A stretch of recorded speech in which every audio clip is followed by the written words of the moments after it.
ছাত্ৰ-ছাত্ৰীয়ে বছৰি লাভ কৰিব 40,000 টকা। অনলাইনত কেনেকৈ আবেদন কৰিব সবিশেষ জানিবলৈ ভিডিঅটো শ্বেয়াৰ কৰি সম্পূৰ্ণকৈ চাওক। আকৌ আৰ্থিকভাৱে পিছপৰা ছাত্ৰ-ছাত্ৰীৰ বাবে এক নতুন পদক্ষেপ। পঞ্জাৱ নেশ্যনেল বেংকৰ হাউচিং ফাইনেন্স বিভাগে পেহলে ফাউণ্ডেশ্যন আৰু বিদ্যা সাৰথী পৰ্টেলৰ উদ্যোগত ছাত্ৰ-ছাত্ৰীসকলক পঢ়া-শুনাত সহায় কৰিবলৈ এক নতুন স্কলাৰশ্বিপ আৰম্ভ কৰিছে।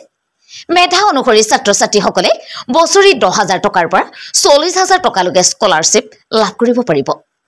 ব্যক্তিগত স্কলাৰশ্বিপ হোৱাৰ বাবে আন স্কলাৰশ্বিপৰ সৈতে আবেদন কৰিব পাৰি।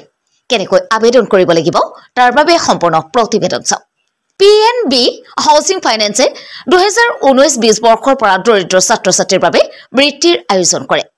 এই আঁচনিখনত দেশৰ বিভিন্ন প্ৰান্তৰ পৰা ছাত্ৰ-ছাত্ৰীয়ে অংশগ্ৰহণ কৰিব পাৰিব।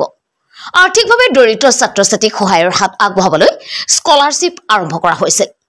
আবেদনৰ বাবে প্ৰয়োজনীয় নথিপত্ৰ আবেদনকাৰীৰ পাছপোৰ্ট আকাৰৰ ফটো, প্ৰাৰ্থীৰ নিজৰ পৰিচয় প্ৰমাণ, স্থায়ী ঠিকনাৰ প্ৰমাণ, পৰিয়ালৰ আয়ৰ প্ৰমাণ, প্ৰাথমিক শিক্ষা বৰ্ষৰ মাৰ্কশ্বিট, শিক্ষানুষ্ঠানত নামভৰ্তিৰ প্ৰমাণ, চলিত বৰ্ষত মাচুলৰ জাননী।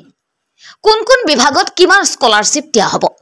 শ্ৰেণী প্ৰতি বছৰে স্কলাৰশ্বিপ নৱম শ্ৰেণী 10,000 টকা, দশম শ্ৰেণী 10,000 টকা, একাদশ দ্বাদশ শ্ৰেণী 12,500 টকা, ITI অধ্যয়ন কৰা ছাত্ৰ-ছাত্ৰীৰ বাবে 15,000 টকা, ডিপ্ল'মা ছাত্ৰ-ছাত্ৰীৰ বাবে 25,000 টকা, স্নাতক ছাত্ৰ-ছাত্ৰীৰ বাবে 30,000 টকা, MTech ছাত্ৰ-ছাত্ৰীসকলৰ বাবে 30,000 টকা, স্নাতকোত্তৰ ছাত্ৰ-ছাত্ৰীৰ বাবে 40,000 টকা।